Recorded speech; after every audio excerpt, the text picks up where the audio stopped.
Hello dear students, welcome back to the clear concept classes.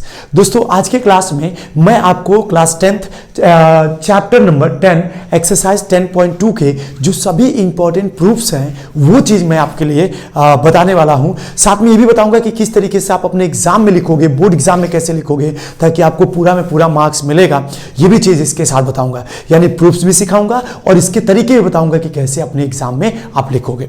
इस chapter के इस exercise 10.2 के जितने सारे प्रूविंग्स है वो सारे प्रूविंग्स मैं आपको बताने वाला हूं वन बाय वन करके। ठीक है, तो बने रहिए वीडियो में। चलिए शुरुआत करते हैं। देखिए, पहला क्वेश्चन है प्रूव में कि prove that the tangent drawn at the ends of diameter of a circle are parallel. मतलब कि हमारे पास एक सर्कल है, मान लीजिए कोई सर्कल है, इस सर्कल में हमारे पास कोई डायमीटर है और इस डायमीटर के एंड पर दो टेंजेंट्स ड्रॉ किए गए। मान लीजिए इस तरह से ये दो टेंजेंट्स ड्रॉ किए गए। मैं इसको थोड़ा सा और करेक्ट कर देता हूँ। मान लीजिए इस तरह से, ठीक है ना, ये स्ट्रेट है, आपको ऐसे समझना है। इस पॉइंट पर P ये एक टेंजेंट हो गया और यहाँ पर भी एक टेंजेंट हो गया, ऐसे ही है ना। ऐसे ही आपने क्या कर लिया, दो टेंजेंट ये सपोज कर लिया। ठीक है, तो मान लेते हैं ये कोई पॉइंट हमारे पास P और ये Q हो गया। कोई भी टेंजेंट हम मान लेते हैं, हमारे पास तो दिया नहीं इसमें लिख के, तो हम कोई भी P और Q टेंजेंट मान लेते हैं।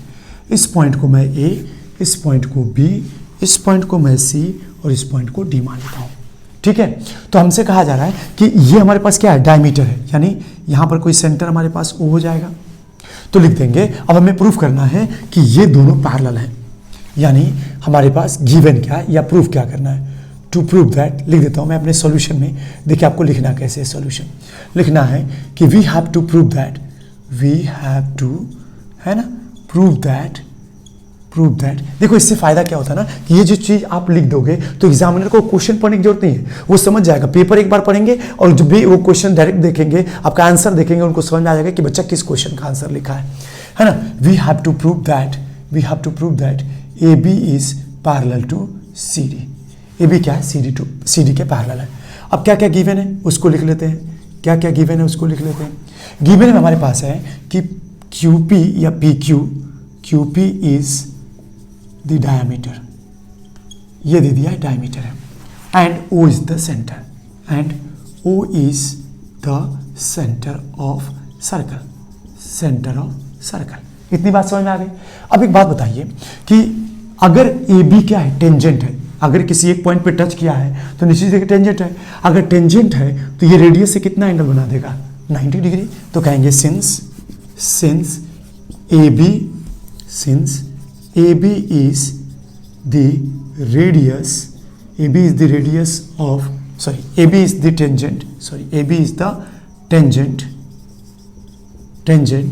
therefore since AB is tangent, therefore है ना, angle AQO is equal to angle BQO is equal to 90 degree each। By theorem यहाँ लिख देंगे, by theorem 10.1, by theorem 10.1 theorem के अकॉर्डिंग ये बात हम जानते हैं कि जो टेंजेंट होता है वह रेडियस से 90 डिग्री एंगल बनाता है। इसीलिए सिमिलरली आप ब्लैक पेन से नहीं लिखिए, ब्लू पेन से ही सारा लिखिएगा ताकि आपको थोड़ा सा अच्छे समझ में आए, इसीलिए मैं इसे लिख रहा हूँ। सिमिलरली है ना, C D is the tangent at P. Similarly, CD is the tangent at P.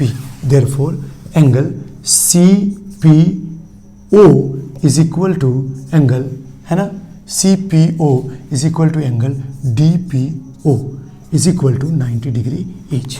यहाँ लिख देंगे बाई थियरम 10.1। आप इतना लिख देना, आपको पूरा थ्योरम लिखने की जरूरत नहीं है, इससे भी काम चल जाएगा। ठीक है, अब देखिए, तो ये चीज़ तो आपने लिख दिया।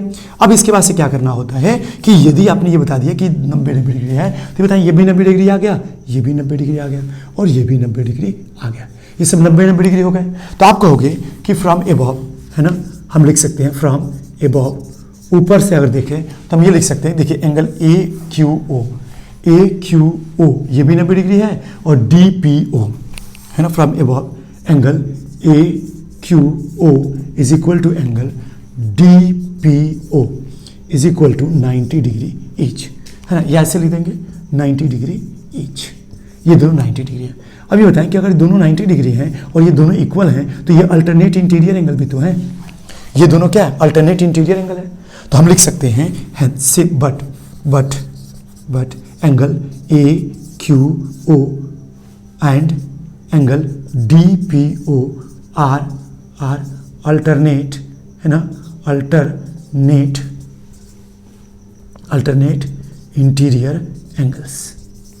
देयरफॉर यहाँ पे मैं बाकी पार्ट लिख, या बाकी पार्ट मैं यहाँ मेंशन कर देता हूँ, आप प्लीज़ जरा समझ लीजिएगा इसको, ठीक है ना।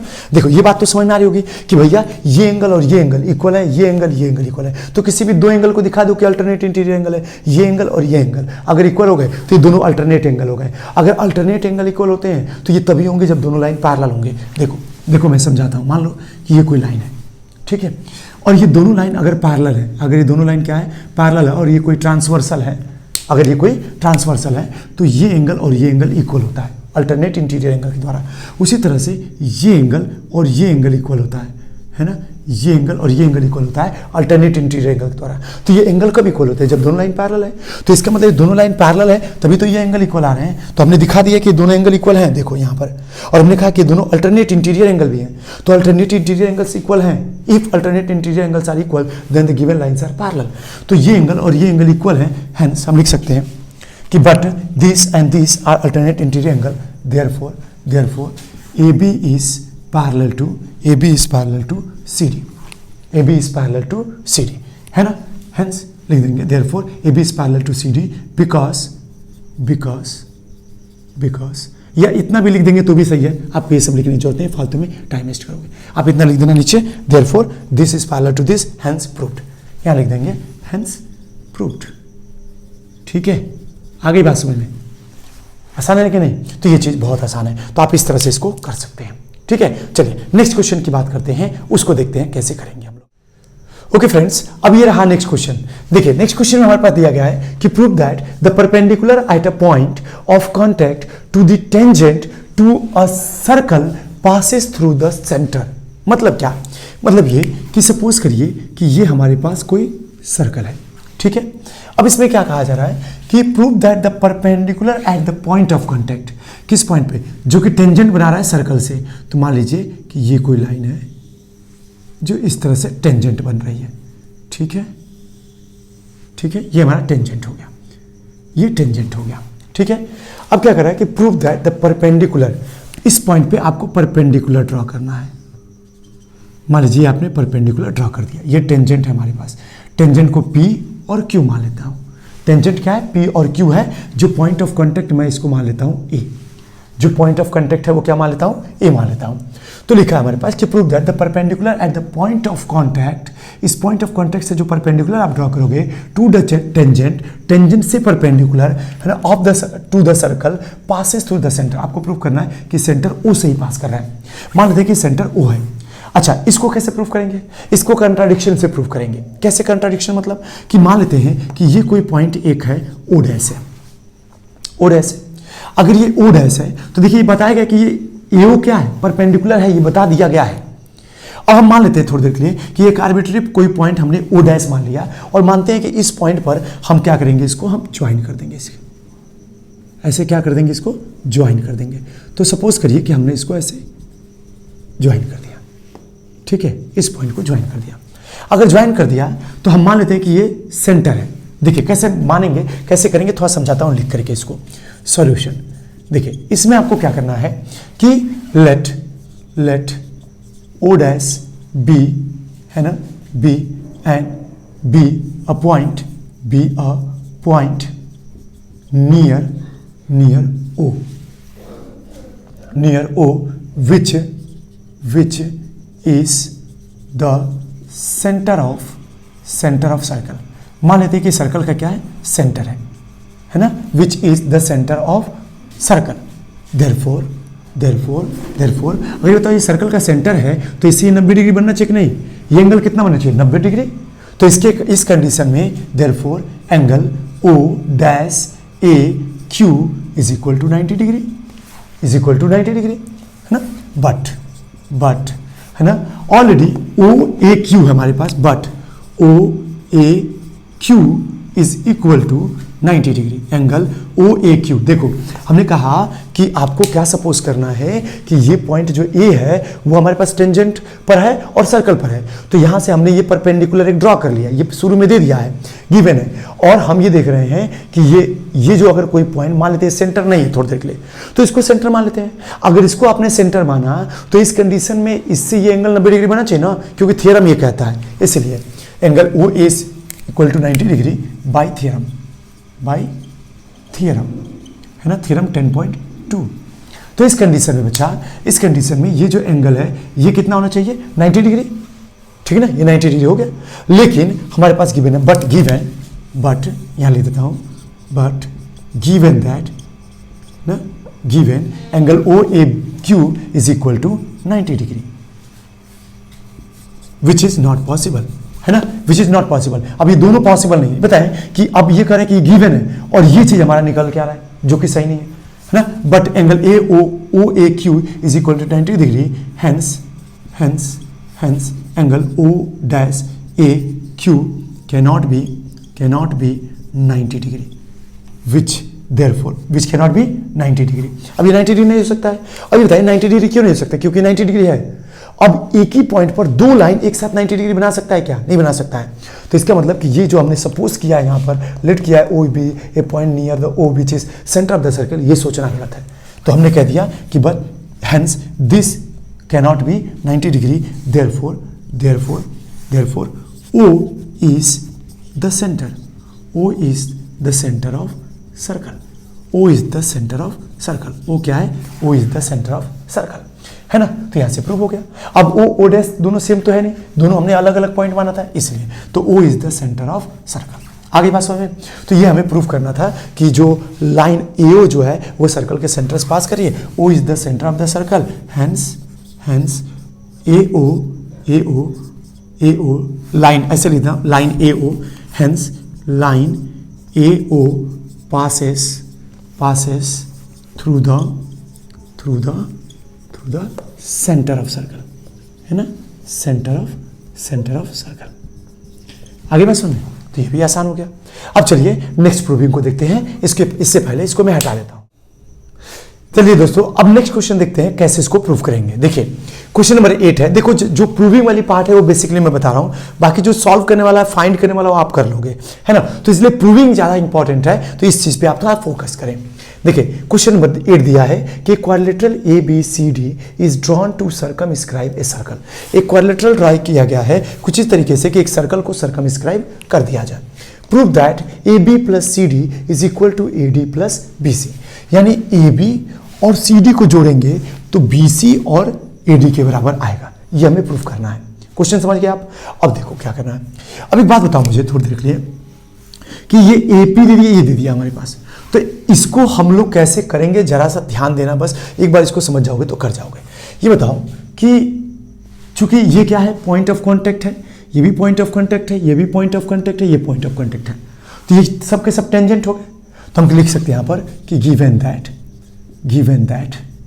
ए बी कॉमा, है ना, B C comma C D and D A are tangent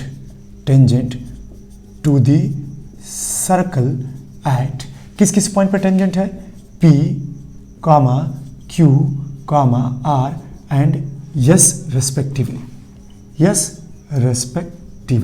ठीक है, पूरा लिख लीजिएगा। अगर ये टेंजेंट है तो बाय थ्योरम 1 जो टेंजेंट का लेंथ होता है हमारे पास, ये टेंजेंट्स का लेंथ होता है, हम लोग जानते हैं बाय थ्योरम, हम ऐसे लिख देंगे बाय थ्योरम, है ना, lengths of the tangents are equal, lengths of the tangents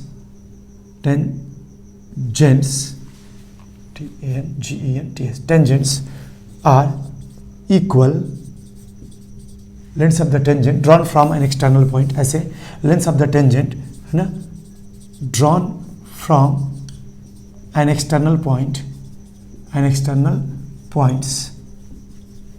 are equal, तो इक्वल होते हैं। ठीक है ना। आप टेंजेंट वो डायरेक्ट थ्योरम भी लिख सकते हो या ये स्टेटमेंट भी ऐसे लिख सकते हो, ये बेस्ट रहेगा। तो अब हमने लिख दिया। अब ये बताएं कि अगर ये length of the tangents equal होते हैं तो ये लेंथ भी इक्वल होंगे। इस तरह से ये और ये इक्वल हो जाएंगे, इस तरह से ये और ये भी इक्वल हो जाएंगे आपस में, है ना। इस तरह से ये दोनों भी आपस में इक्वल हो जाएंगे। तो अगर हो जाएंगे तो हम लोग क्या करते हैं, ये और ये भी आपस में इक्वल हो जाएंगे। तो इसको लिख लेते हैं देयरफॉर, है ना, AP is equal to AS। ठीक है, AP को AS के बराबर दिखा दिया। और एंड लिख सकते हैं, है ना, PB इज इक्वल टू, है ना, BQ। PB is equal to क्या हो जाएगा, BQ। देखें AP जो है वो AS के बराबर हो जाएगा, PB जो है वो BQ के इक्वल हो जाएगा। तो ये चीज़ मैंने लिख दिया। अब एक बात बताइए, इसी तरह से जो CD होगा वो किसके इक्वल होगा, CQ के। तो लिखेंगे CD is equal to CQ। ठीक है, इसी तरह से, है ना, CR is equal to CQ, है ना। और ये हो जाएगा RD इज इक्वल टू, है ना, SA। ठीक है, देखिए तो ये RD SD के इक्वल होगा, SD के इक्वल होगा। ठीक है, RD is equal to SD। ठीक है ना। देखो हमने क्या क्या लिखा, देखना, AP is equal to AS, फिर हमने लिखा PB is equal to BQ। ये length of the tangents equal होते हैं थ्योरम के अकॉर्डिंग। C से R तक की दूरी CQ के इक्वल है। And RD is equal to किसके इक्वल हो जाएगा, SD के। ठीक है, अब क्या कर देता हूँ, एडिंग ऑल, है ना, एडिंग ऑल, सभी को ऐड कर दीजिए, एडिंग ऑल, वी गेट क्या मिल जाएगा, तो ये मिल जाएगा AP। लेफ्ट वाला लेफ्ट हैंड साइड जुड़ता है, राइट वाला राइट के हैंड साइड जुड़ता है, इसलिए लेफ्ट वाला लेफ्ट साइड, PB, है ना, plus CR plus RD is equal to क्या बच जाएगा यहाँ पे, AS plus BQ plus CQ plus SD। अब जोड़िए तो AP प्लस PB जोड़ेंगे तो AB आ जाएगा। तो इन दोनों से हमें मिल जाएगा AB plus CR plus RD। अब देखिए CR प्लस RD क्या मिल जाएगा, CD। तो हमने लिख दिया CD, यहाँ से मैं इसको थोड़ा सा ऐसे लिख देता हूँ आपको समझाने के लिए, CD। ठीक है, इसी तरह से AS प्लस SD, देखो ये और ये दोनों, तो मैं इसको थोड़ा सा चाहूँ तो आगे पीछे भी लिख सकता हूँ, आप समझ रहे होगे। ये दोनों जुड़ेगा तो क्या मिल जाएगा, ये मिल जाएगा AD। ठीक है, प्लस ये दोनों जुड़ेंगे सब, ये दोनों तो क्या दे देंगे सब, ये दे देगा मुझे BC। देखो BQ प्लस CQ क्या मिल जाएगा, BC मिल जाएगा। अभी बात बताओ कि ये चीज़ हमें चाहिए था, AB plus CD is equal to AD plus BC। Hence ये आप मत लिखिएगा, ये जो मैंने बनाया है ना, ये चीज़ मत बनाइएगा, आप डायरेक्ट ऐसे लिख लीजिएगा, हेंस प्रूव्ड। बस हो गया प्रूव। आसान है कि नहीं। तो ये चीज़ बहुत आसान है, बस थोड़ा सा आपको सोचना है, वैसे आप ये कर जाओगे। देखो सबसे ज़्यादा पता है कहाँ गलती करते हैं आप सब, देखिए गलती कहाँ करते हैं आप लोग ने, इसको ना ऑर्डर में नहीं लिखते हो, AB प्लस PB ये ले लिया, फिर क्या लेना है आपको, तो AP किसके इक्वल है, AS लिख दीजिए, और PB किसके इक्वल है, BQ के, ऐसे लिखिए। फिर आपको क्या चाहिए, CD चाहिए, क्योंकि देखो अब CD चाहिए ना पूरा, तो CD कहाँ से मिलेगा, CR और RD से, इसीलिए मैंने ऐसे अकॉर्डिंग लिखा कि ये AP लिखा फिर PB लिखा, फिर मुझे CD चाहिए तो CR लिखा और RD लिखा। आई बस सुनना, तो ये ट्रिक याद रखिएगा, नहीं तो एग्जाम में आप इधर उधर कर देंगे, सब गलत हो जाएगा। तो ये चीज़ आप याद रखिएगा, वैसे कर जाएंगे। ठीक है, चलिए, तो ये तो हो गया ये 8 वाला क्वेश्चन। अब नेक्स्ट प्रूविंग देखते हैं। ठीक है, अब देखिए क्वेश्चन नंबर 9 को कैसे करेंगे, ये भी एक प्रूविंग का पार्ट है, आप समझिए इसको कैसे करेंगे। देखिए ये भी आसान है, लेकिन थोड़ा सा डायग्राम को देख करके डर लगता है कि कैसे होगा, क्वेश्चन भी थोड़ा सा लेंदी लगता है, लेकिन घबराना नहीं है, क्योंकि जो चीज़ हार्ड लगती है वो हार्ड होती नहीं है, हमें पता है, क्योंकि जो चीज़ें जितनी लंबी होंगी, क्वेश्चन जितने लंबे होते हैं ना, उसमें सारी इंफॉर्मेशंस भर भर के दे दिए जाते हैं ना। तो देखिए, है ना, देखिए आप लोग की रिक्वेस्ट पर मैं इतनी रात को जग करके आप सबके लिए वीडियो बना रहा हूँ, ताकि आप लोग का कल का प्री बोर्ड अच्छा चला जाए, है ना। तो आप सब करेंगे भी, मुझे पूरा भरोसा है। ठीक है, चलिए स्टार्ट करते हैं। देखिए लिखा है कि XY and X' are the 2 parallel tangents. ये 2 पैरेलल टेंजेंट्स हैं, ये दोनों टेंजेंट्स कैसा है, पैरेलल टेंजेंट्स है। ठीक है, एक XY और एक X'। अब क्या करना है, to a circle with a centre O, circle का सेंटर O है, and another tangent A B with point, और एक दूसरा tangent A B with point of contact C, जिसका पॉइंट ऑफ कॉन्टैक्ट क्या है, सी है, इंटरसेक्टिंग एक्स वाई, एक्स और वाई को इंटरसेक्ट कर रहा है ए पर, and X dash Y dash, और एक्स डैश वाई डैश को कहाँ इंटरसेक्ट कर रहा है, बी पर। Prove that A O B is 90 degree, यानी ये एंगल जो है 90 डिग्री है, ये चीज़ हमें प्रूफ करनी है। अब ये चीज़ प्रूफ कैसे किया जाए, इसका प्रूविंग कैसे किया जाए, तो देखिए इसके प्रूविंग के लिए हमको क्या चाहिए कि हमको ये एंगल पता होना चाहिए, और सॉरी ये एंगल, और अगर ये एंगल प्रूव कर दे कि 90 डिग्री है, अगर दोनों एंगलों का सम हम 90 डिग्री प्रूव कर दें तो ये चीज़ तो प्रूव हो जाएगा कि 90 डिग्री होगा, क्योंकि अगर ये एंगल और ये एंगल दोनों मिल करके 90 बना रहे हैं तो दोनों का सम अगर 90 है तो ये भी एंगल तो 90 होना चाहिए, तभी तो इस ट्रायंगल ए ओ बी के अंदर टोटल एंगल 180 डिग्री होंगे। तो आओ देखो कैसे इसको प्रूफ करता हूँ मैं, थोड़ा सा ध्यान लगाना, हो जाएगा, है ना। देखो इस एंगल को मैं 1 मान लूँ, इस एंगल को चलो 2 मान लेता हूँ। तो अगर एंगल 1 है और एंगल 2 है तो हमें प्रूव ये करना है कि अगर एंगल 1 और एंगल 2 को मैं अगर ये प्रूव कर देता हूँ कि 1 और 2 दोनों इक्वल हैं, तो सॉरी दोनों एक का सम 180 डिग्री 90 डिग्री है, तो उस कंडीशन में ये भी 90 डिग्री हो जाएगा। समझ में आ रहा है क्या करें, है ना। देखो वी हैव टू प्रूव, एक तरीके से मैं यहाँ समझा देता हूँ, वी हैव टू प्रूव, क्या प्रूव करना है, prove that angle 1 plus angle 2 is equal to 90 degree. अगर ये प्रूफ कर लें तो सारा काम आसान हो जाएगा।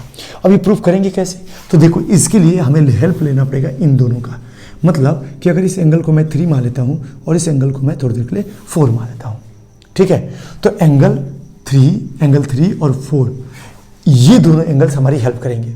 अब ये कैसे हेल्प करेंगे, तो इसके लिए मैं एक बात समझाता हूँ, ध्यान सुनिएगा। देखिए मैं समझाता हूँ, अगर इसको हम यहाँ ज्वाइन कर दिए, इसको हमने क्या कर दिया, यहाँ ज्वाइन कर दिया। अगर ज्वाइन कर दिया तो आप इन दोनों ट्रायंगलों को देखो, ये ट्रायंगल 1 और ये ट्रायंगल 2, तो कहेंगे अपने सॉल्यूशन में कि ज्वाइन, हमें कुछ कंस्ट्रक्शन करना है, ओ और सी को ज्वाइन करना है, ज्वाइन ओ टू सी, ओ और ओ से सी को ज्वाइन कर दिया। अब ज्वाइन करने के बाद कहेंगे इन ट्रायंगल, मैं इसको थोड़ा सा इस साइड से लिखना स्टार्ट करता हूँ, इन ट्रायंगल है ना, पी ओ ए देखो एंड ट्रायंगल है ना ओ सी ए देखो, पी ओ ए, और इसको ऐसे लिख देता हूँ ऑर्डर में सी ओ ए। इन दोनों ट्रायंगल में अगर देखोगे तो क्या क्या इक्वल है भाई, ये मेरे ये भी रेडियस है, ये भी रेडियस है, तो रेडियस दोनों इक्वल होंगे क्योंकि ये भी आ रहा है, ये भी आ रहा है, और ये टेंजेंट्स का लेंथ तो हमेशा इक्वल होता है। अगर ये कोई पॉइंट ये मान लूँ तो उससे जो टेंजेंट आपने ड्रॉ किया उन दोनों का लेंथ तो इक्वल होगा ना, तो दोनों का लेंथ इक्वल भी है, ये और ये इक्वल होगा। तो कहेंगे कि P O is equal to O C, है ना, रेडियस ऑफ सेम सर्कल, ठीक है ना। अब एक बात बताइए बच्चा, ये तो पहली चीज आ गई, दूसरी चीज आपको क्या मिल रही है कि AP is equal to A C, क्यों, length of tangents are equal, length of tangent from external point, आप लिख देना ऐसे, समझ में आ जाएगा, कोई दिक्कत ना है, फ्रॉम एक्सटर्नल पॉइंट, ठीक है। अब तीसरी बात की बात करते हैं। एक बात बताइए, OA क्या है, दोनों में सेम है तो कॉमन हो गया, OA is equal to OA common, ये लिख दिया हमने कॉमन। तो अगर कॉमन लिख दिया तो लिख सकते हैं therefore triangle POA is congruent to triangle COA, ये दोनों कॉन्ग्रुएंट हो जाएंगे बाई साइड एक्सियम, हो जाएगा ना, बाई साइड एक्सियम। अगर ये दोनों कॉन्ग्रुएंट हो गए बच्चा लोग, तो अब एक बात बताएं कि क्या एंगल 1 और एंगल 3 इक्वल नहीं हो जाएंगे, तो लिख देंगे therefore angle 1 is equal to angle 3 by CP/CT, है ना, CP/CT के द्वारा एंगल 1 और एंगल 3 कॉमन इक्वल हो जाएंगे। सिमिलरली अब पूरा लिखने की जरूरत नहीं है, similarly angle 4 is equal to angle 2, ठीक है, एंगल 4 और एंगल 2 दोनों इक्वल हो जाएंगे, ये चीज़, ठीक है, ये इक्वल हुए तो ये दोनों भी इक्वल आप प्रूफ कर लोगे। नीचे आप लिख लेना, ज़्यादा जगह नहीं इसलिए मैं बता दे रहा हूँ, आप लिखोगे नहीं, ऐसे भी आप सिमिलरली लिख दोगे, angle 4 is equal to angle 2, है ना, इन ट्रायंगल सब बता देना बस, तो हो जाएगा। तो अब कह देंगे नाउ फ्रॉम एबव, है ना। अब हम लोग एक काम करते हैं, ये नहीं लिखते हैं, एक चीज़ और लिख लेते हैं डायरेक्टली, ठीक है, कि देखना जरा, ये बता दो मुझे कि ये एंगल 90 डिग्री है और ये एंगल 90 डिग्री है, क्योंकि ये भी रेडियस है और ये रेडियस है, तो रेडियस से टेंजेंट कितना बनाता है 90 डिग्री, तो ये भी 90 डिग्री। तो ये क्वाड्रिलेटरल है, इस क्वाड्रिलेटरल में पूरा एंगल कितना होना चाहिए 360 डिग्री। तो ये 90 है और ये 90 है, तो 180 तो ऐसे ही खत्म। इसका मतलब ये दोनों जुड़ करके 180 बनाएंगे। तो हम इसी चीज़ को लिखने जा रहे हैं, तो कहेंगे कि इन क्वाड्रिलेटरल क्या क्वाड्रिलेटरल है भाई हमारे पास? तो हमारे पास क्वाड्रिलेटरल है P Q A B A. In quadrilateral P Q B A angle P plus angle Q plus angle A या B plus angle A is equal to 360 degree. Therefore मैं यहाँ लिख देता हूँ, ठीक है ना, यहाँ पे लिख देता हूँ। तो एंगल P और एंगल Q कितना है? चलो 90 डिग्री है, ये 90 डिग्री और ये भी 90 degree plus angle B plus angle A। अब एंगल B क्या है? एंगल B देखिए तो एंगल B क्या है 2 और 3 है, तो लिख देंगे एंगल B 2 प्लस एंगल 4। और ऐसे ही एंगल A क्या है? तो वो है angle 1 plus angle 3, angle 1 plus angle 3 is equal to 360 degree. अब इस चीज़ को 90 90 180 उधर भेज के माइनस कर देंगे, तो देखो क्या लिखेंगे, angle 2 plus angle 4 plus angle 1 plus angle 3 is equal to 360 degree minus ये 90 90 180 इधर जाके माइनस हो जाएगा। तो मैं इसको थोड़ा सा नीचे लिख दे रहा हूँ, 360 माइनस 180 डिग्री। अब एक बात बताओ कि एंगल 1 और एंगल 2 इक्वल है, एंगल 4 और एंगल 2 इक्वल है, तो हमने यहाँ पे एंगल 2 लिख दिया, एंगल 2 प्लस एंगल 2 4 की जगह पर भी, क्योंकि दोनों इक्वल है इसलिए एंगल 4 की जगह पे लिखा सकते हैं। और एंगल 1 तो अपने jगह पे सही है, एंगल 3 और एंगल 1 इक्वल है, तो एंगल 3 की जगह पे एंगल 1 लिख सकता हूँ। तो हमने अब यहाँ एंगल 1 लिख दिया, इज इक्वल टू कितना हो जाएगा 180 डिग्री। तो ये हो जाएगा ट्वाइस ऑफ एंगल 2। भाई एक एंगल 2 प्लस एक और एंगल 2, तो 2 एंगल 2 हो जाएगा। तो वही लिख रहा हूँ एंगल 2 प्लस इसको ऐसे लिख रहा हूँ एंगल 2, फिर ऐसे ही 2 times of angle 1 is equal to 180 degree. अब इसमें से ये 2 और ये 2, भाई एक एंगल 1 और एक और, तो ये मिलकर 2 हो जाएगा। तो इसमें से 2 और ये 2 कॉमन निकालिए, ये 2 कॉमन निकाल लीजिए, तो 2 in bracket angle 2 plus angle 1 is equal to 180 degree. तो भाई मेरे 2 को उधर बेच के डिवाइड कर देंगे, तो ये 2 से कट जाएगा 90 टाइम्स में, तो angle 1 plus angle 2 is equal to 90 degree आ गया। अब ये बताइए एंगल 2 और एंगल 1 90 डिग्री आ गया, तो हम कहेंगे नाउ इन ट्राइंगल, कौन सा ट्राइंगल ले लिया जाए? AOB है ना, AOB angle A plus angle O plus angle B is equal to 180 degree हो जाएगा ना, क्योंकि एक ट्राइंगल के अंदर सभी एंगलों का सम 180 डिग्री होता है। तो एंगल A की वैल्यू क्या है? तो एंगल A की वैल्यू हमारे पास है 1, एंगल 1 प्लस एंगल O की वैल्यू क्या है नहीं पता है, प्लस एंगल B की वैल्यू क्या है? तो angle 2 is equal to 180 degree. अब एंगल 1 एंगल 2 को एक साथ लिख लूँ, तो angle 1 plus angle 2 plus angle O है ना इज इक्वल टू 180 डिग्री। अब एंगल O को क्या लिख सकता हूँ? तो एंगल O को ऐसे भी लिख सकता हूँ, चलो ऐसे लिख देता हूँ, बाद में बता दूंगा। एंगल 1 और एंगल 2 का सम कितना आया है? 90 डिग्री। तो यहाँ लिख देंगे 90 degree plus angle O is equal to 180 degree. ये 90 जाके माइनस हो जाएगा, तो एंगल O इक्वल टू कितना आ जाएगा 90 डिग्री। और इसी को लिख सकते हैं angle AOB is equal to angle O is equal to angle O is equal to 90 degree. देखो प्रूव हो गया कि नहीं हो गया? हो गया ना प्रूव। तो आप बहुत आसानी से प्रूव कर पाओगे मेरे भाई, आसान है, बस थोड़ा सा कंसंट्रेट करना है। अगर यहाँ पे कोई दिक्कत हो प्लीज़ थोड़ा सा वीडियो को बैक करके देख लीजिएगा, आपको समझ में आ जाएगा, ठीक है ना, क्योंकि मैंने एकदम अच्छे तरीके से हर एक चीज़ को पॉइंट बाई पॉइंट लिख करके समझाया, आएगा भी समझ में, ठीक है। चलिए अब नेक्स्ट क्वेश्चन देखते हैं प्रूविंग कैसे करेंगे। ये रहा नेक्स्ट क्वेश्चन। देखिए स्टूडेंट्स, अब ये क्वेश्चन नंबर हमारे पास 10 है। ये क्या कह रहा है कि prove that the angle between the to tangents drawn from an external point. मतलब क्या हुआ कि मतलब ये कि सपोज करें कि ये हमारे पास कोई सर्कल है, ठीक है। अब ये कहा जा रहा है कि prove that the angle between the to tangents drawn from an external point. कोई एक्सटर्नल पॉइंट हम मान लेते हैं, उस पॉइंट से 2 टेंजेंट ड्रॉ किया जा रहा है सर्कल पर। तो चलिए मैं सबसे पहले इन सबको ड्रॉ कर लेता हूँ। सपोज करिए ये एक टेंजेंट हो गया और ये दूसरा टेंजेंट हो गया, ठीक है, इस पॉइंट पे। अब ये कहा जा रहा है कि है ना टू ए पॉइंट, पहली बात कि prove that the angle between the two tangent, ये 2 टेंजेंट ना drawn from an external point, ये एक्सटर्नल पॉइंट कोई P मान लेते हैं, external point to the circle is supplementary to the angle subtended by the line.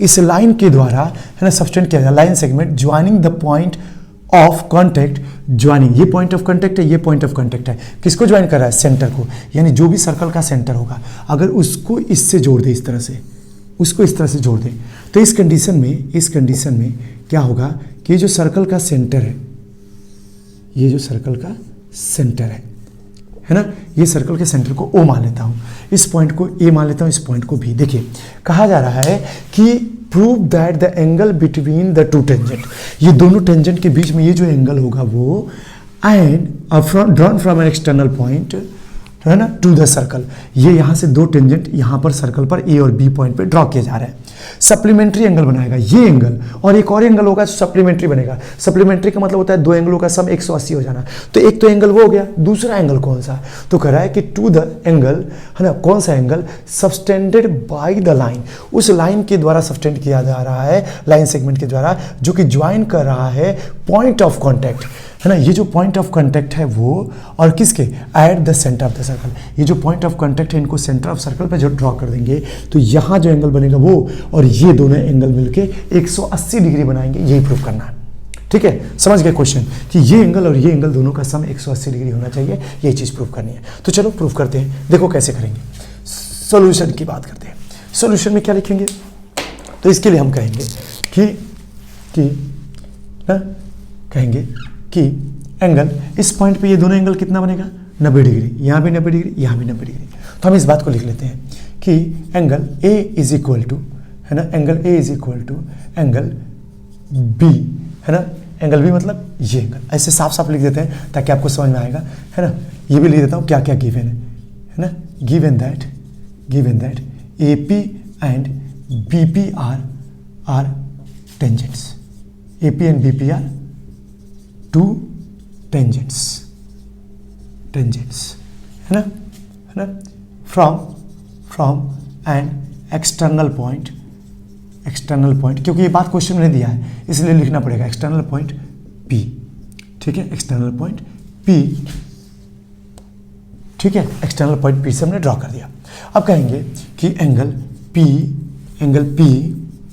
A O is equal to angle P B O is equal to 90 degree each है ना, is equal to 90 degree each, और reason क्या देंगे कि है ना radius of a circle forms है ना, forms 90 degree with the tangent, और ये क्या है, बाय थ्योरम, ये एक थ्योरम भी है। अब डायरेक्ट बाय थ्योरम लिख लेना, डायरेक्ट ये या तो ये बात लिख देना या तो ये पूरी बात, मतलब सॉरी यहाँ से यहाँ तक की बात लिख लेना है ना, कि radius of a circle forms 90 degree with the tangent bye theorem, ये थ्योरम होता है। तो अगर ये बात लिख दिया हमने, ये बताओ कि ये बात अगर हमने लिख दिया, तो अब एक बात बताओ कि इन क्वाड्रिलेटरल, ऐसे लिखता हूँ, इन क्वाड्रिलेटरल है ना, A O B P, angle A plus angle O plus angle B plus angle P is equal to 360 degree, क्योंकि क्वाड्रिलेटरल में टोटल एंगल कितना होता है 360 डिग्री। तो इस कंडीशन में इन तीनों एंगलों को सभी एंगलों को जोड़ देंगे, चारों एंगलों को, ये एक एंगल, ये। तो क्वाड्रिलेटरल की बात करें तो इधर वाला एंगल नहीं सोचेगा क्योंकि वो क्वाड्रिलेटरल में नहीं आएगा, इसलिए तो कहेंगे angle A plus angle B plus angle O plus angle P is equal to 360 degree. तो अब एंगल ए एंगल बी कितना है, 90 है, तो 90 प्लस है ना 90 प्लस, आप यहीं पे डायरेक्ट लिख लेना। चलो इसको मैं स्टेप हटा देता हूँ ताकि छोटा रहे तो आप जल्दी कर जाओ। देखो ये 90 degree plus angle O plus 90 degree plus angle P is equal to 360 degree. अब ये angle O plus angle P बच जाएगा इज इक्वल टू हो जाएगा हमारे पास 360 डिग्री है ना, माइनस 90 प्लस 90 180, तो हमने माइनस कर दिया यहाँ से। अब क्या बच जाएगा यहाँ पर, तो ये हो जाएगा angle O plus angle P is equal to 180 degree. भाई 360 में से जाएगा तो देखो angle O plus angle P कितना आ गया 180 डिग्री है ना, प्रूव्ड है ना, हेंस प्रूव्ड, ये चीज़ प्रूव्ड हो गई। बोलिए आ रही समझ में? तो इस तरह से आप इसको प्रूव कर सकते हैं। तो ये भी चीज़ बहुत आसान है। चलिए नेक्स्ट क्वेश्चन को समझते हैं, दैट इज क्वेश्चन नंबर 11 को कैसे करेंगे। ठीक है, क्वेश्चन नंबर 11 को अब देखिए स्टूडेंट्स कैसे क्वेश्चन नंबर 11 को करेंगे। देखो ये सारी चीज़ें बहुत ज़्यादा मैं बार बार कर रहा हूँ, इंपॉर्टेंट है क्योंकि मैक्सिमम क्वेश्चंस एनसीईआरटी पर ही बेस्ड आते हैं या एनसीईआरटी से ही आते हैं। है ना। तो आज आपने कहा कि ये आपका कल प्री बोर्ड होने वाला है और ये चीज़ आपको नहीं समझ में आई है, ये चीज़ बहुत ज़रूरी है, तो इतनी बजे रात को जग करके मैं आपके लिए वीडियो बना रहा हूँ। लगभग 11:30 हो गए हैं टाइम के, आपको विश्वास नहीं होगा 11:30 हो रहे हैं इस समय, और 11:30 बजे मैं आपके लिए वीडियो बना रहा हूँ ताकि आपके लिए ये कल आपके प्री बोर्ड में हेल्पफुल हो जाए। तो प्लीज़ आप इस वीडियो को अच्छे से पूरा देखिएगा और हर एक चीज़ को इतना अच्छा करके जाइएगा ताकि आपका प्री बोर्ड एकदम 100% आ जाए, मतलब मैथमेटिक्स एक भी नंबर ना कटे। ठीक है, चलो देखो, अब ये देखो, prove that the parallelogram circumscribing a circle is rhombus. हमें प्रूव करना है कि एक सर्कल जो एक पैरेललोग्राम जो कि सर्कमस्क्राइब कर रहा है एक सर्कल, मतलब कि हमारे पास ये मान लो कोई सर्कल है, ठीक है, ये मान लो कोई सर्कल है। तो इस कंडीशन में ये कहा जा रहा है कि ये क्या कर रहा है, एक पैरेललोग्राम है जो सर्कमस्क्राइब कर रहा है। तो पैरेललोग्राम मैं ऐसे बना देता हूँ, ठीक है, पैरेललोग्राम ऐसे मैं बना दे रहा हूँ। मान लो सपोज करिए कोई पैरेललोग्राम है ना, मानने में क्या जाता है, मैथमेटिक्स वालों को मानना पड़ेगा, ठीक है। तो मान लो हमने दे दिया ABCD, ये एक पैरेललोग्राम है। तो कह रहा है कि prove that a parallelogram circumscribing, मतलब वो अपने अंदर घेर रखा है, सर्कमस्क्राइब कर रहे हैं, चारों तरफ से उसको घेर रहा है। किसको? सर्कमस्क्राइबिंग ए सर्कल, एक सर्कल को घेर रहा है। तो आप कंफ्यूज मत होइएगा किसको कहा जा रहा है।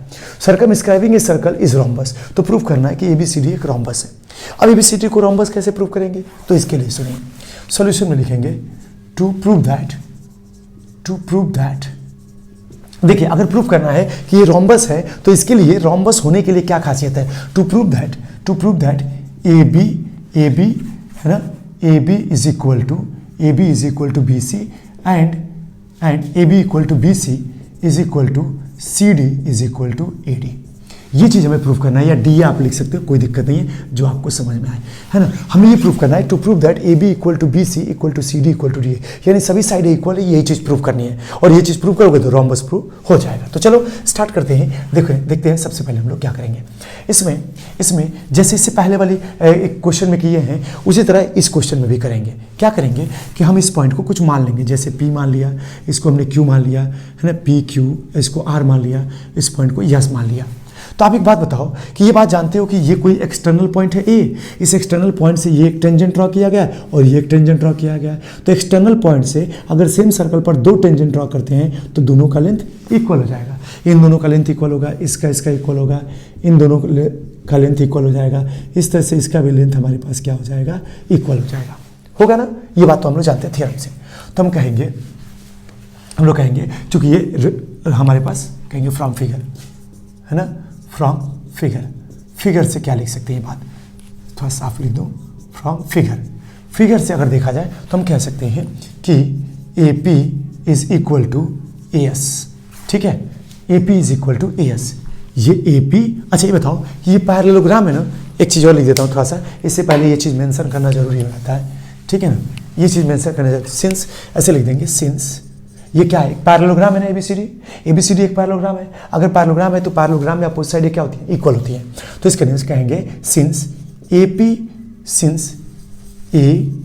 ABCD इज अ पैरेललोग्राम है ना, ये पैरेललोग्राम लिखा हूं मैं, parallelogram, therefore AB is equal to CD and है ना BC is equal to DA, है ना। ये चीज दिया गया है, ये गिवन है।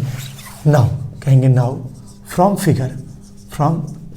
अब फिगर से बात करते हैं। फिगर से कहेंगे कि AP is equal to AS also, भाई क्यों, क्योंकि ये हमारे पास टेंजेंट है एक्सटर्नल पॉइंट से, इसीलिए। Similarly PB is equal to QBQ लिख सकते हैं जी, लिख सकते हैं कि नहीं, अभी हमने बताया आपको। इसी तरह से इस तरह से लिख लीजिए आप कि CR is equal to RD। उसी तरह से CR is equal to, CR किसके बराबर हो जाएगा, CR QC के इक्वल हो जाएगा, QC के इक्वल हो जाएगा। और इस तरह से RD क्या लिख सकते हो, RD आप लिख सकते हो, इसका ट्रिक भी मैंने आपको बता दिया है पहले वाले में, है ना। DR इज इक्वल टू क्या हो जाएगा हमारे पास, ये हो जाएगा SD, हो जाएगा ना। ये सब है कहीं बाय थ्योरम, ये सब किस वजह से है, बाय थ्योरम। अब ये थ्योरम क्या, अब करते हैं एडिंग ऑल, है ना, सभी को ऐड कर दीजिए। तो ये हो जाएगा AP plus P B plus C R plus R D, इन सबको ऐड कर दीजिए तो ये इक्वल टू हमारे पास हो जाएगा A S plus A S के बाद हो जाएगा B Q plus Q C plus S D. अब एस डी को मैं यहाँ लिख दूँ तो कोई दिक्कत तो नहीं है, मैं आगे पीछे भी ऐड कर देता हूँ ताकि हमारे लिए आसान हो जाए। तो ये हो जाएगा A S plus S D plus B Q plus Q C. भाई सबको ऐड ही कर रहे हैं तो अगल बगल भी ऐड करें तो कोई दिक्कत नहीं है। अब कह देंगे कि ये A P plus P B क्या बन जाएगा, देखो तो A P plus P B क्या बन जाएगा, ए बी बन जाएगा। तो ये हो गया A B plus C R plus R D, C R plus R D क्या हो जाएगा, तो ये हो जाएगा C D is equal to, यहाँ पे क्या आ जाएगा A S plus S D, तो ये हो जाएगा A D plus B Q plus Q C, B Q plus Q C, ये हो जाएगा बी सी। अब एक बात बताएं, ये तो हो गया हमारे पास दूसरा इक्वेशन। अब पहले और दूसरे को देखिए, ए बी सी डी के इक्वल है, ए बी सी डी के इक्वल है, तो इन दोनों को ए बी सी डी के इक्वल है तो सी डी की जगह पे ए बी मान सकता हूँ, सी डी की जगह पे ए बी मान सकता हूँ कि नहीं, तो कहेंगे from equation first, from equation first. Equation first हम क्या लिख सकते हैं, तो मैं यहाँ पर लिख देता हूँ, कहाँ पर लिख देता हूँ, यहाँ पर। इक्वेशन फर्स्ट एक बात बताएं कि ए बी और सी डी इक्वल है, देखिए ए बी और सी डी इक्वल है तो सी डी की जगह पे ए बी लिख देता हूँ, तो ये हो जाएगा A B plus A B is equal to, ये हो जाएगा ए डी, ए डी ठीक है। और बी सी क्या है, बी सी और ए डी इक्वल है तो हम चाहे तो ए डी की जगह पे ये डी ए लिखे चाहे ए डी लिखे, ठीक है, डी ए लिखे चाहे ए डी लिखे, तो ए डी और डी ए इक्वल है तो हम लोग क्या कर सकते हैं, यहाँ पर ए डी की जगह पर बी सी लिख सकते हैं, तो हमने लिख दिया B C plus B C. तो ये हो जाएगा twice of A B is equal to twice of B C, 2 से 2 कट जाएगा तो A B equal to B C आ गया, A B equal to B C आ गया। देखिए ये चीज़ प्रूफ करनी थी, A B equal to B C आ गया। अब B C equal to C D तो होता है, B C equal to C D यहाँ दिया, देखिए B C equal to C D कहाँ दिया, B C equal to C D, अच्छा ये तो दिया नहीं, ये चीज़ हमें प्रूफ करनी है। तो एक बात बताओ कि अगर इसी जगह पे हम लोग कह सकते हैं सिमिलरली हम लोग ऐसे भी लिख सकते हैं, equation second can be written as, similarly equation second can be written as, इसको कैसे लिख सकते हैं, रिटन एज लिख सकते हैं, इसको इक्वेशन सेकेंड को लिख सकते हैं, ए बी की जगह पे सी डी लिख दिया तो ये हो जाएगा C D plus C D is equal to A D के, बी सी की जगह पर ए डी लिख देता हूँ, देखो ये दोनों इक्वल है तो बी सी की जगह पे ए डी लिख देता हूँ, तो ये हो जाएगा A D plus A D. अब इन दोनों को जोड़ूंगा तो 2 C D equal to 2 A D, तो इसको मैंने कर दिया। अब ए डी और सी डी भी इक्वल हो गया, ए डी और सी डी भी इक्वल हो गया और ये दोनों इक्वल है ये, तो यहाँ से हो जाएगा C D is equal to A D. अब इन सबको भी इक्वेशन मान लेते हैं, जैसे इक्वेशन हमारा ये सेकेंड था तो इसको मैंने थर्ड मान लिया और इसको इक्वेशन फोर्थ मान लिया, इसको इक्वेशन क्या कर दिया, फोर्थ मान लिया। तो अगर ये सब मान लिया तो एक बात बताइए भाई साहब कि इस इक्वेशन से और इस इक्वेशन से ये चीज़ नहीं मिल जाएगी, ये चीज़ मिल जाएगी कि नहीं, तो लिख देंगे यहाँ पर है ना, from equation first comma third and fourth हम लिख सकते हैं कि A B is equal to B C is equal to C D is equal to D A, hence A B C D is A, hence ये तो prove करने के लिए, hence A B C D is a rhombus, RHOMBS prove हो गया कि नहीं। तो ये आसान है, बस थोड़ा सा कंसंट्रेट नहीं करेंगे तो गड़बड़ हो जाएगा, थोड़ा इधर उधर होगा ना सब गड़बड़ हो जाएगा। तो ये बहुत आसानी से प्रूव किया जा सकता है, तो ये भी प्रूव हो गया, ठीक है। तो चलिए अब नेक्स्ट क्वेश्चन नंबर 12 देखते हैं कैसे प्रूव किया जाएगा, ठीक है। Next question that is question number 12। ये थोड़ा सा इंपॉर्टेंट क्वेश्चन इसलिए बन जाता है क्योंकि ये बहुत बच्चों को डिफिकल्ट लगता है, और डिफिकल्ट थोड़ा सा है भी, थोड़ा सा मतलब इसलिए क्योंकि जो जैसे हम लोग इसको बार बार प्रैक्टिस नहीं करें तो डिफिकल्ट हो जाता है। तो इसीलिए मैं आपको एक बार समझा देता हूँ और आप देखो इसको कैसे करेंगे। यदि आपको एक बार समझ में आ जाएगा तो ये डिफिकल्ट नहीं लगेगा, क्योंकि इसके स्टेप्स थोड़े से लंबे हैं, मतलब ये थोड़ा सा लेंदी है लेकिन आसान है, इतना है। तो मैं आपको सारे स्टेप्स लाइन बाय लाइन बताता हूँ, आप इसको समझने का प्रयास करिएगा, है ना। रात तो काफ़ी हो चुकी है लेकिन फिर भी आप एक बार ट्राई करिएगा इसको अपने मन से, क्योंकि आप इसको इस समय तो देखोगे नहीं, है ना। तो देखो आप इसको कैसे करोगे, क्योंकि आप लोगों का कल बोर्ड का एग्जाम है, इसीलिए इतनी रात तक जग के मैं वीडियो बना रहा हूँ। रात के 12 बज रहे हैं, भोजन नहीं किया हो, फिर भी आप सबके लिए वीडियो बना रहा हूँ ताकि कल का आप लोग का प्री बोर्ड खराब ना जाए, है ना। चलो स्टार्ट करते हैं। देखो सोल्यूशन क्वेश्चन नंबर 12 में हमारे पास क्या दे रखा है कि a triangle ABC is drawn to circumscribe a circle. ये कोई ट्राइंगल है, ये सर्कमस्क्राइब करने के लिए है ना, एक सर्कल को सर्कमस्क्राइब करने के लिए ड्रॉ किया गया है कुछ इस तरह से, जिसका रेडियस कितना है, जिसका रेडियस है 4 सेंटीमीटर, यानी ये रेडियस है 4 सेंटीमीटर ओ सी डी तक। कुछ इस तरह से कि the segment B D and D C, कुछ इस तरीके से कि जो सेगमेंट बी डी और डी सी है, ये बी डी और है ना डी सी है ना, इंटू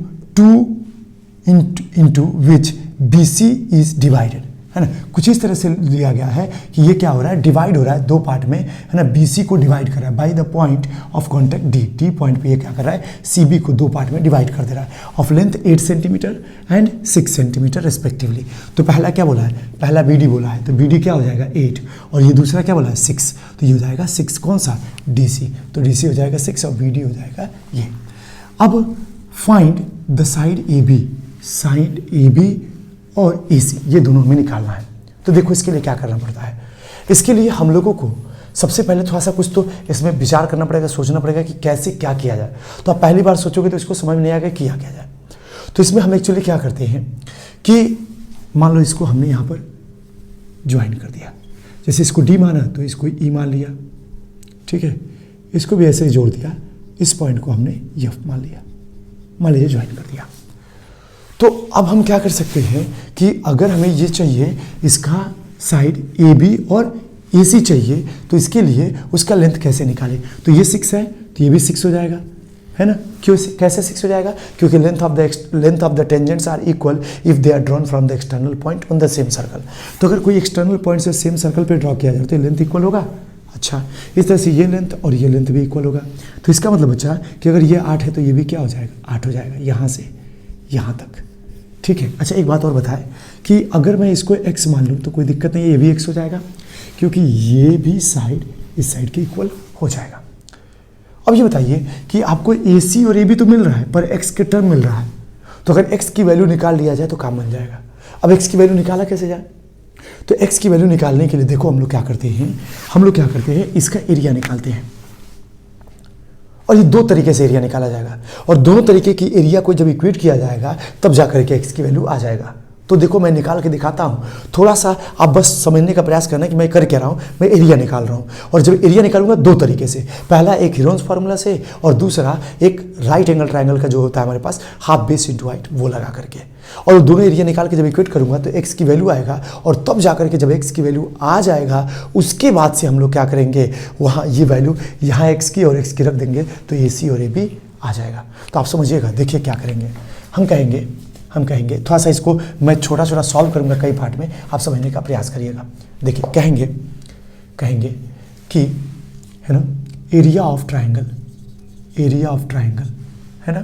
पहले एरिया ऑफ ट्रायंगल हम निकालना चाहते हैं ABC, area of triangle ABC निकालना चाहते हैं, तो कैसे निकालेंगे, तो कहेंगे by Heron's formula.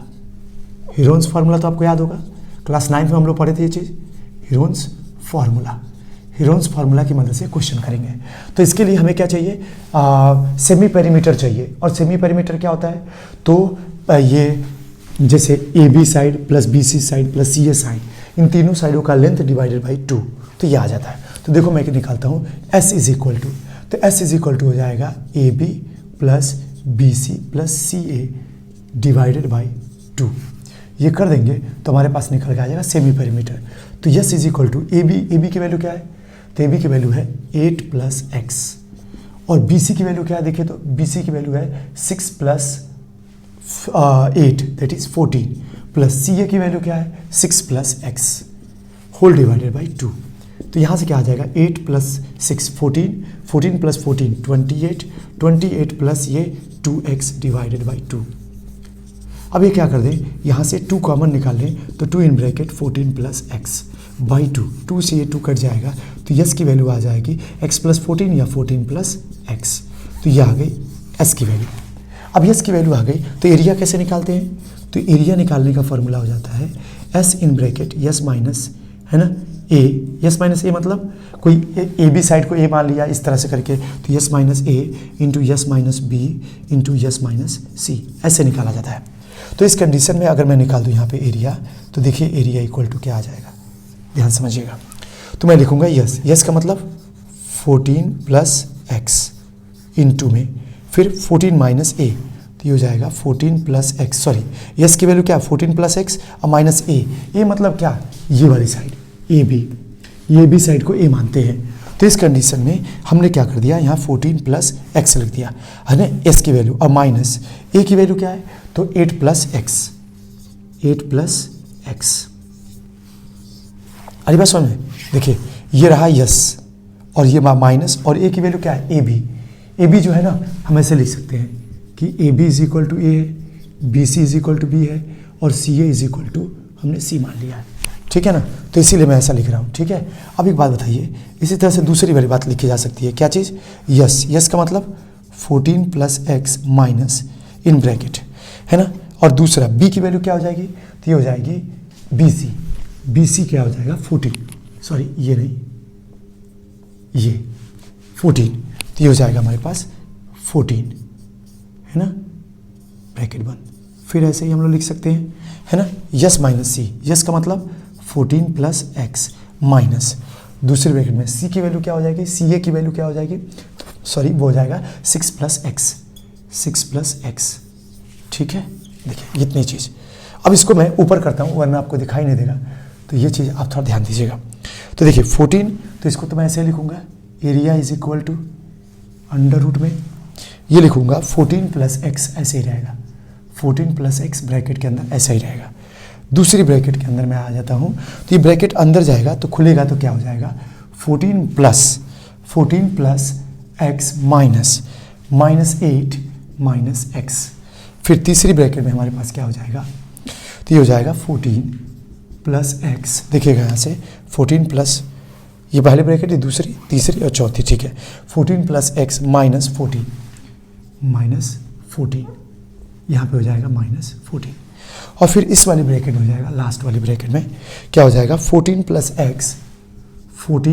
X minus 6 minus x, और ये चीज़ चली जाएगी अंदर।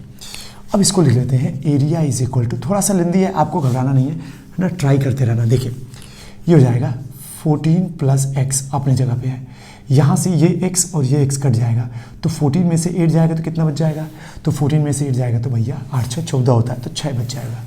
और यहाँ से 14 में से 14 चला जाएगा तो x बच जाएगा, और यहाँ क्या बच जाएगा बच्चों, यहाँ से ये x और ये x खत्म हो जाएगा तो यहाँ पर 8 बच जाएगा, तो बस ये काम खत्म, है ना। अब देखिए, तो एरिया इक्वल टू आ जाएगा अंडर रूट में, ये हो जाएगा 8 6 जा 48, और इसको लिख देता हूँ 14 प्लस एक्स इंटू एक्स, ये एरिया आ गई। तो ये तो पहला इक्वेशन आ गया, ये तो पहला तरीका आ गया एरिया निकालने का। दूसरा तरीका क्या है, तो दूसरा तरीका बच्चों हमारे पास है, एरिया इज इक्वल टू, एक तो हम लोग क्या करेंगे, इसका एरिया निकालने के लिए हमें हाइट और बेस चाहिए। तो भाई मेरे यहाँ से तो ये परपेंडिकुलर है नहीं कि हम ले लेंगे, तो ड्रॉ करेंगे तो ऐसे हो जाएगा, तिरछा हो जाएगा।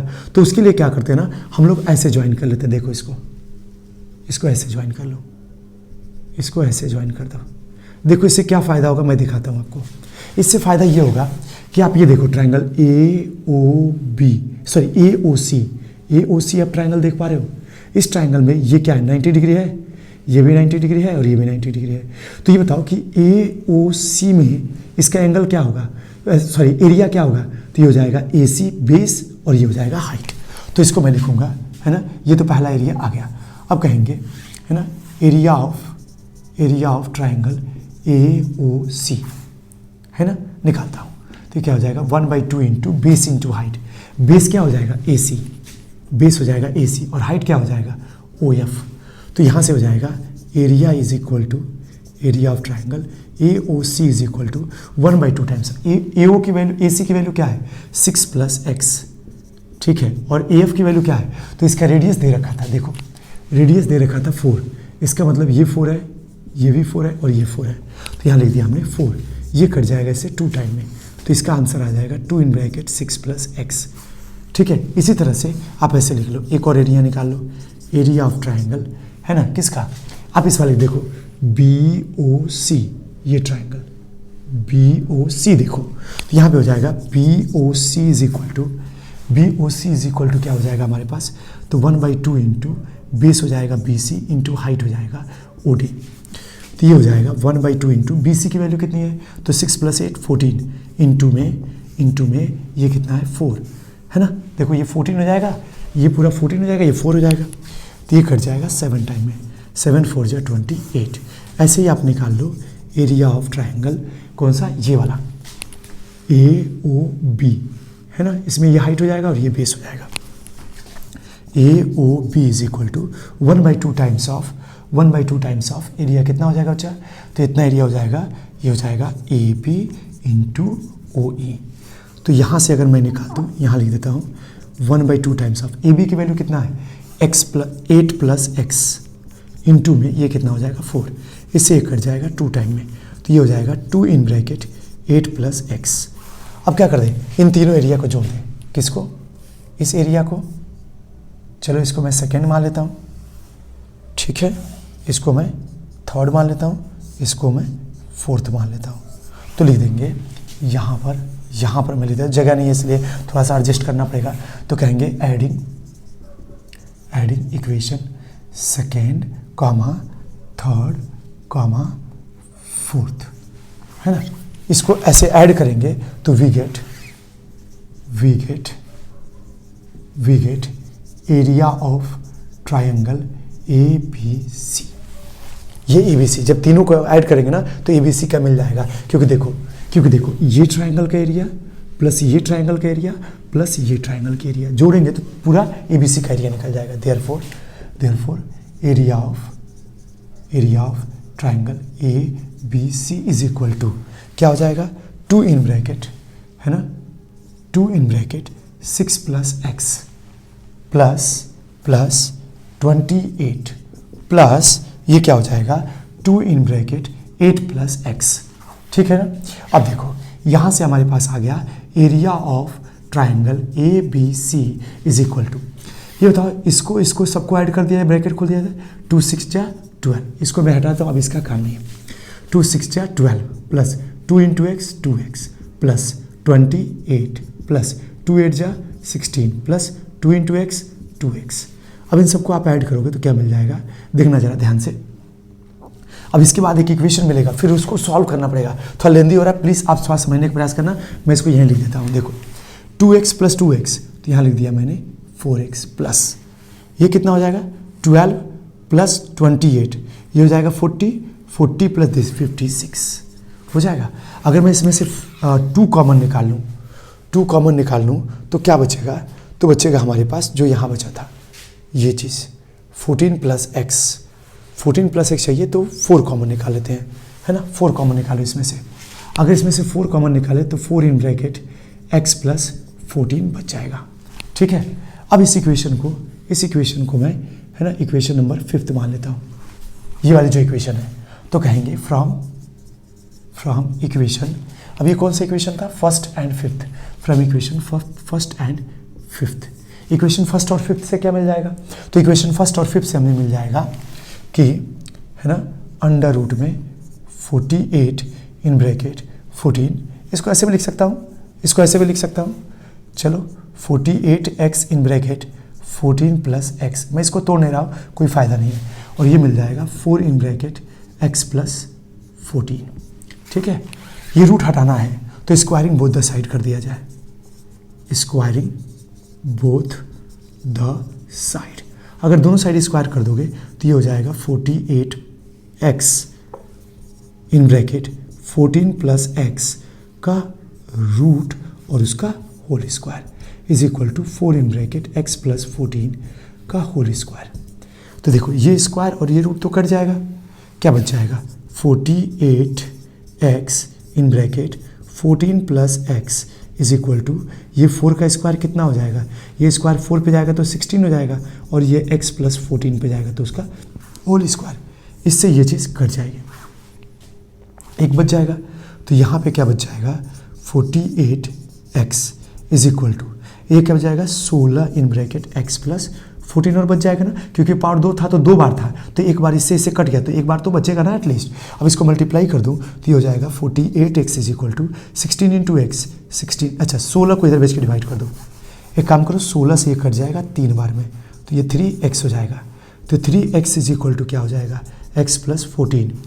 यहाँ सॉल्व करोगे तो ये x आके माइनस हो जाएगा, तो ये 3x में से 2x 1x जाएगा तो 2x बचेगा, 2x इज इक्वल टू 14, ये इम्प्लाई कर रहा है कि x is equal to 7।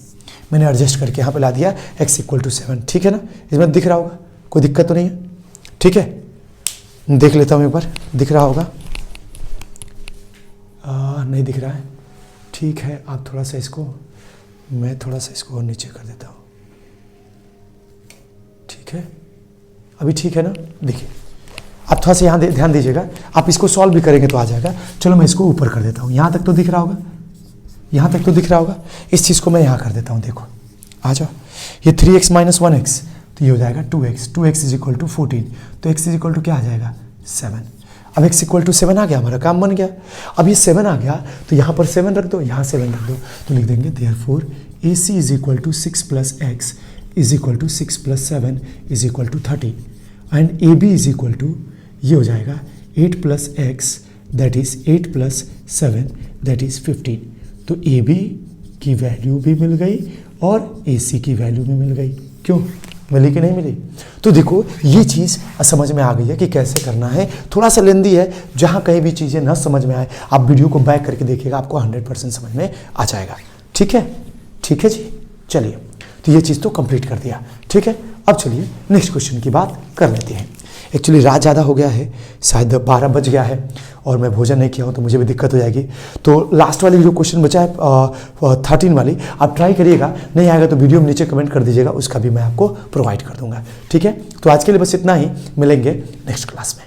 Okay, thank you.